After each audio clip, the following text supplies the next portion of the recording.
आयु नष्ट हो जाती। मान लो आपकी 80 वर्ष की आयु निश्चित की गई, अब आपने ऐसे आचरण शुरू कर दिए तो आपकी आयु नष्ट होना प्रारंभ हो जाएगी, आप अकाल मृत्यु के शिकार हो जाएंगे। क्या? दूसरे की स्त्री को फुसला करके विश्वासघात, मान लो उसके पति से मित्रता की, बड़ा विश्वास दिला और उसकी स्त्री का दुर्वासना का खेल, अब आपकी आयु नष्ट होगी।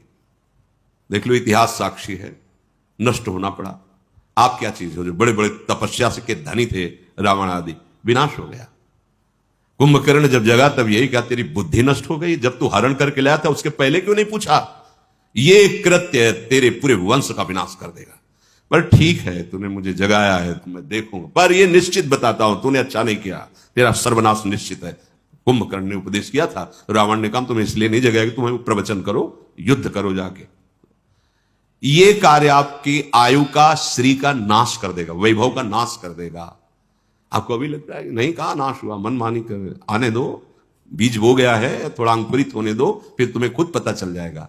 सबसे प्रार्थना है, कानून कानून है, नहीं खुल रहा है तो तुम्हें लग रहा है कि कोई नहीं जा, जिस दिन उसका फल आएगा तो उस दिन हो सकता है आपने वो कार्य ना किया हो जिसमें फंस रहे हो, पर भरपूर दंड मिलेगा आपको, क्योंकि जो जाना नहीं है वही कर्म इस समय ना होने पर भी वो दंड आपको भोगना पड़ेगा। ये बहुत ध्यान से इसलिए हम रुक के बोल रहे हैं।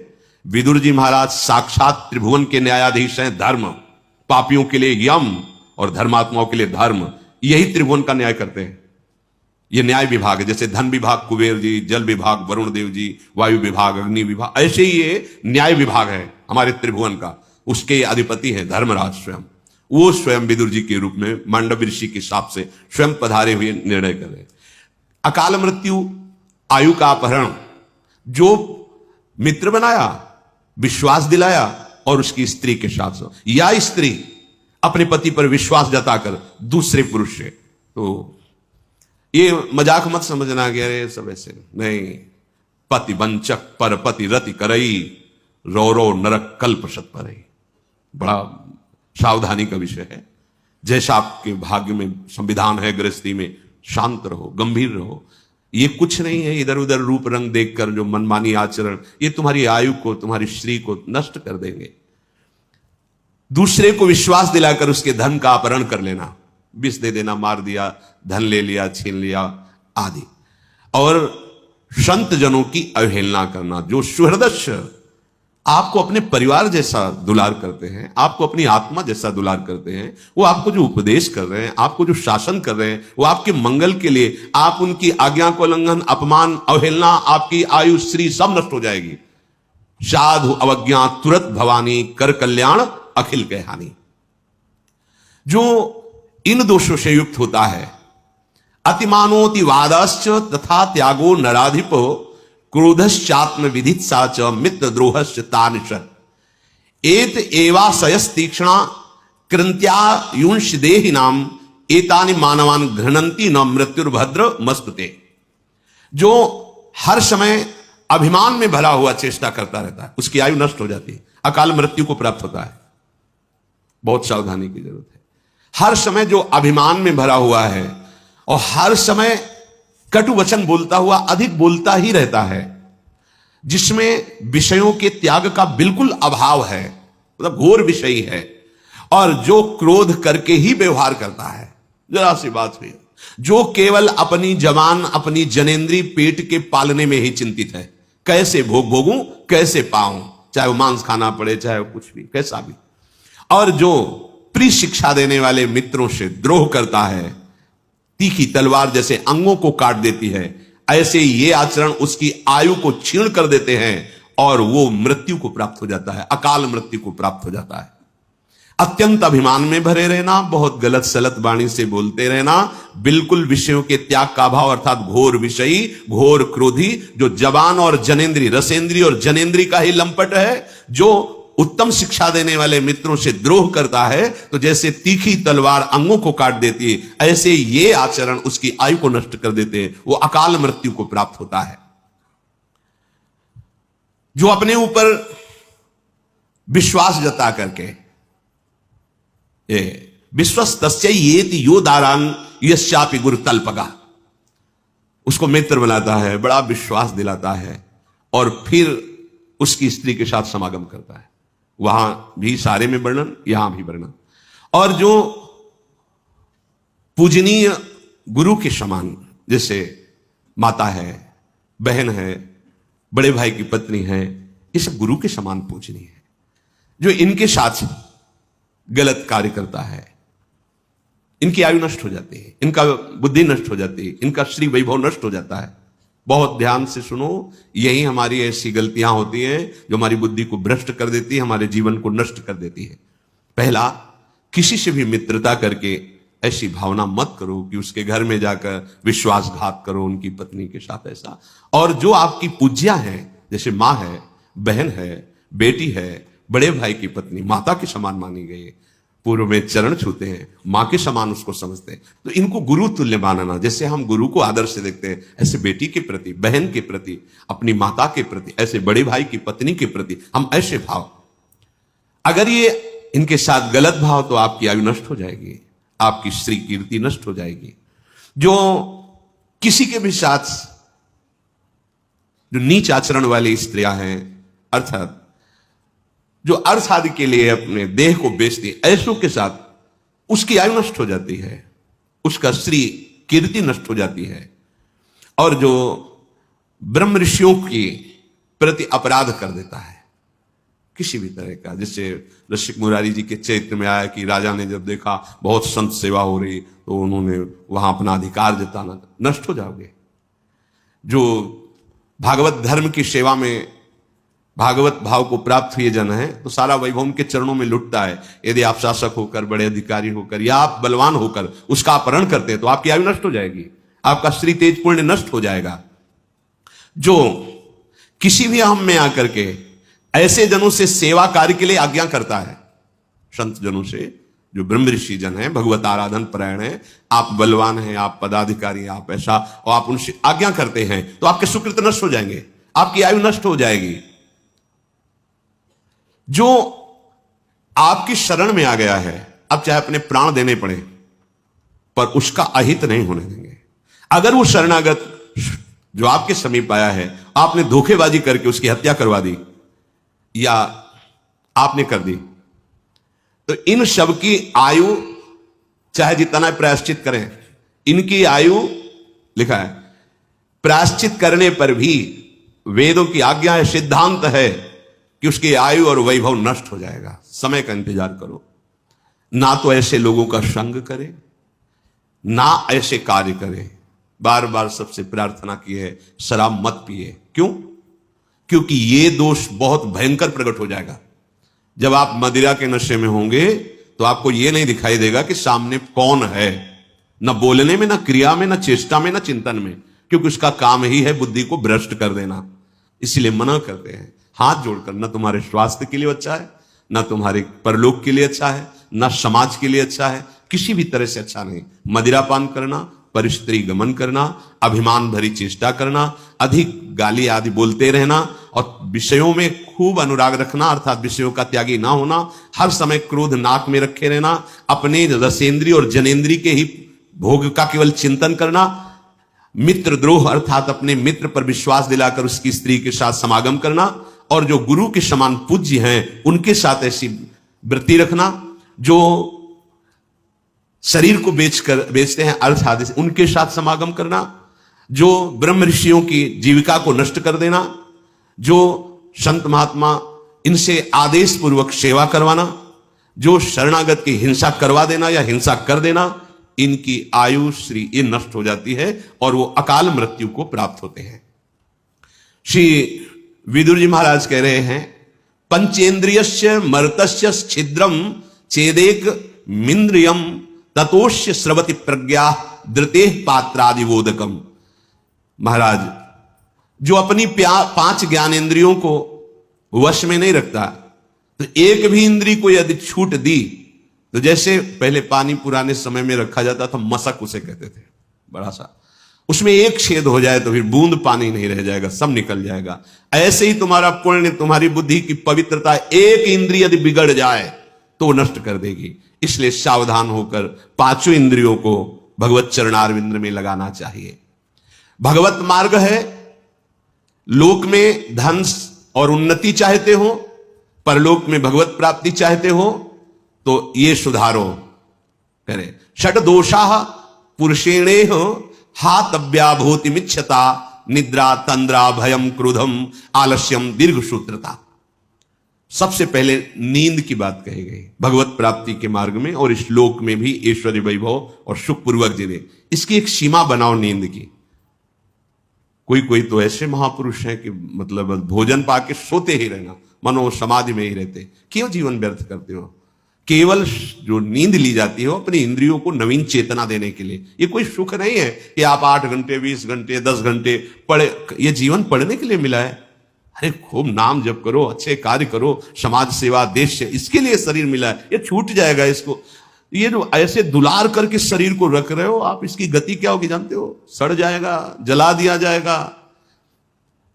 काम निकालो, काम ऐसे शरीर को प्रयोग करो जैसे कंजूस आदमी किसी नौकर को लावे, वो 8 घंटा के बाद उसको 500 रुपया देने हैं तो कोशिश करेगा कि 10 घंटा ले, इससे और काम ले ले। ऐसा प्रयोग करो इस शरीर से। कम इसको नींद दो, जितने से आपकी इंद्रियां चेष्टा युक्त रहें, प्रमाद ना आवे। शास्त्रों में संतों ने अनुभव किया, जो अधिक श्रम करते हैं 6 से 7 घंटे बस। अधिक श्रम वालों, साधकों के लिए तो 5 घंटे बहुत पर्याप्त है, और उत्तम साधकों के लिए 3 घंटे। और जब भजन में वृत्ति तदाकार होने लगती तो तमोगुण का नाश हो जाता है। फिर तो उठते बैठते चलते फिरते इंद्रियां कभी श्रमित होती ही नहीं, क्योंकि कबीर कहे हम राय ठिकाना, ठाड़े बैठे परे उताना। कबीर कहे हम राय ठिकाना, परम विश्राम इंद्रियों को भगवान के चिंतन में मिलता रहता है। तो उपासक को जो इस लोक में ऐश्वर्य वैभव सुख शांति, परलोक में भगवत प्राप्ति, तो नींद का एक समय रखो। अब तो प्रणाम है भाई, आज की दिनचर्या 10-10 बजे तक लोग सोते हैं। 10 बजे तक कैसा मतलब कलयुग का प्रभाव पड़ गया है, और उसे आप अपनी दिनचर्या में बताते हैं 10 बजे सो के। मतलब नींद खुली तो सूर्य मध्याह्न की तरफ जाने वाले हैं। अब उनका दिनचर्या, जब सारी दिनचर्या संपन्न होने का समय होता है मध्याह्न विश्राम का, तब उनकी नींद खुलती है। कैसा स्वभाव बनता चला जा रहा है। अरे प्रातःकालीन बेला पर उठ करके देव आराधन, गुरुजनों का आराधन, भगवत आराधन, फिर पूरे दिन सेवा, फिर समय से शयन कर लिए। सेवा करने वाले जो लौकिक सेवाओं में हैं 7 घंटे, 6 से 7 घंटे बहुत पर्याप्त है, इसके आगे नहीं। भागवतिक सेवाओं में जो है 5 से 6 घंटे, और जो उत्तम साधक है बस 3-4 घंटे, इससे ज्यादा नहीं। अगर इससे ज्यादा तो फिर आप प्रमाद कर रहे हैं। दूसरी बात, तंद्रा, अब बार बार जमवाई ले रहे हैं। अब एक समय सो लिया बस, ठीक है, ज्यादा कब माला छूट गया पता नहीं। हाँ माला चल रहा है, माला छूट रहा है, ऐसी साधना नहीं होती। ठीक से बैठो, पानी पास में रख लो, ऐसी स्थिति आवे चेतना जागृत करो, अभ्यास कर लो। फिर तो अब अगर मनाओ भी ना कि आ जाए नींद, फिर वो कहती पहले में बहुत तुम परेशान क्यों, हम तुम्हें परेशान करेंगे, अब आएंगे ही नहीं ना भाई। राधा राधा राधा, इसको एक बार आप कब्जे में करो तो फिर ये नाराज हो जाती है, नींद नहीं आएंगे। पड़े रहो तो अपने को तो अच्छा है, तुम मत आओ राधा राधा राधा राधा राधा। हाँ, तंद्रा, इससे बचो। ये सत्संग में भी आपको परेशान कर देगी, माला जपने में परेशान कर देगी। बिल्कुल बिल्कुल, ये बहुत, चाहे जितना सो, ये बहुत बड़ा दोष है। अगर आप स्वस्थ हैं तो मेरुदंड सीधी रखें, दोष बिल्कुल नहीं होगा। और वैसे झुक के, वैसे मतलब जैसे बूढ़े लोग बैठते हैं, और कुर्सी में, सब स्वस्थ है लेकिन कुर्सी में बैठना है। अरे काहे को बैठे कुर्सी में? ये शरीर किस काम का? वृद्ध हो, तुम्हारी टांग टूट गई है, तुम्हें दर्द हो रहा है, वो तो बैठ जाओ। अब नहीं हो तो इतना क्यों खाते हो, इतना बड़ा पेट कर लिए कि आपको कुर्सी में बैठना पड़े। जमीन में बैठो, नीचे बैठकर भगवत चर्चा सुनो, स्वस्थ है, भगवत चिंतन में, भजन में कुर्सी की जरूरत। अरे भाई होश में रहो, दैन्य भाव धारण। अगर आपको शरीर अस्वस्थता नहीं है, बोले टांगों में दर्द होता है, क्यों इतना वजन बढ़ा रहे हो? भजन बढ़ाओ। हाँ मतलब मूंग की दाल है, रोटी, घिया की सब्जी, अभी देखो सब गैस खत्म हो जाएगी। जो चीजें पेट को, लीवर को खराब कर रहे हैं वो जमा है, पर ठूस ठूस के खाना है तो चर्बी पेट की चौड़ी होती चली जा रही है। अब ऐसे बैठेंगे तो वजन बढ़े, अब वो परेशानी। कुर्सी में दीवार में एक दीक्षा ले आए, पहले उनके लिए कुर्सी लगे, क्यों भैया? बोले थोड़ा शरीर भारी, नीचे नहीं बैठना। नहीं, मंत्र लेने आए उनके लिए, पोसा नीचे बैठो। तुम्हारा हाथ पैर टूटा है? बोले नहीं, हमका नीचे बैठो। मंत्र ले, नीचे बैठो। शिष्य बनने आए, पहले उनके लिए आसन लगाओ। अब गुरुजी मंत्र दे रहे हो, हाँ ये शिष्यता है भैया। यहाँ तो बहुत, इसीलिए ये जो तंद्रा है इस पर सावधान रहो। आप ये समझो कि आपको जो समय मिला बड़ा दिव्य है, और ये तंद्रा आपको परेशान कर देगी। बिल्कुल सावधान। ये जो आपकी गांठों में दर्द होता है, आप वायु रोग जो हो गया है, अपच के कारण होता है। आप ऐसे वायु बढ़ाने वाले पदार्थ पाते हैं, आपको उसका ज्ञान है नहीं, तो वायु बढ़ती चली जाती, चर्बी बढ़ती चली जाती। काहे को इतना परेशान? सीधे सरल भोजन पाओ, सात्विक भाव पाओ, अल्पाहार करो और थोड़ा चलो, व्यायाम करो, तो आप इन दोषों से बच जाएंगे। मानिए बात। अब यहां से ठसाठस भरता चला जा रहा है, समय से जो नित्य क्रिया शौच आदि वो हो नहीं रही है, क्योंकि पानी पर्याप्त नहीं जा रहा, व्यायाम नहीं हो रहा, उचित आहार नहीं जा रहा है, तो अब फिर होगा क्या? फिर यही परेशानी आएंगी। तो भगवत मार्ग क्या, लौकिक सेवाएं भी आपसे नहीं हो पाएंगी। विदुर जी महाराज कह रहे कि तंद्रा को वश में करे और डर कभी ना अपने अंदर आने दे। हर समय हमारे साथ भगवान है। अगर हमारे विधान में चोट लिखी है, दंड लिखा है, तो लाखों लोग साथों हो जाएगा, अगर नहीं है तो कोई नहीं कर सकता। भगवान सर्व सामर्थ्यशाली हमारे साथ है। डर नहीं। निद्रा, तंद्रा, भयम और क्रोध है। क्रोध हमारे तप को, भजन को, पुण्य को नष्ट करता है। इससे किसी का लाभ नहीं, ना सामने वाले का है ना अपना लाभ है। क्रोध थोड़ा बहुत, अरे ऐसा लगता है कि भगवान मतलब यही क्रोध रखा है। क्रोध से किसी को लाभ नहीं मिलता। अगर कोई सोचे कि क्रोध से सुधार होता है, तो हमें लगता है क्रोध से सुधार नहीं होता। हाँ, शासन और क्रोध में अंतर है। शासन युक्त वचन आप स्वीकार करते हैं, आपने अपराध किया, आपसे गलती हुई, हाँ, तो आप ये भी उसका दंड स्वीकार कीजिए, आप ऐसे रहिए, अब आप इस तरह चले। ये क्रोध नहीं है, ये आपके मंगल विधान।